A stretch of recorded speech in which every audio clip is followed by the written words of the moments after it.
Kain tayo! Kadiskarte! Kita yung ulam namin sa atin. Bisaya. Don't shout out! Don't shout! Bisayang kainan na ito ba sa atin ah.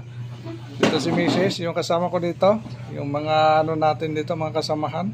Tingnan natin yung ulam namin sa atin. Ang sarap, no? Sarap talaga. Mukhang seryoso si Mrs. Ano May bang, mga itim eh. Sa pagkain na naman ano bang ulam natin? Ano yan?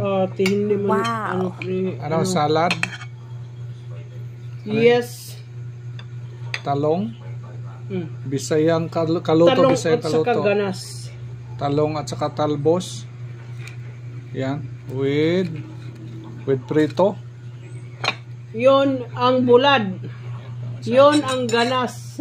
Adobo nga maraming sabaw. Yan. Ito na ang sinabawan nga prito. Oh. Yan lang kasimple masate yung pagkain namin. Talbos masate. Tikman natin. Mani Mrs. Yan. Anong say mo? Yummy? Yan.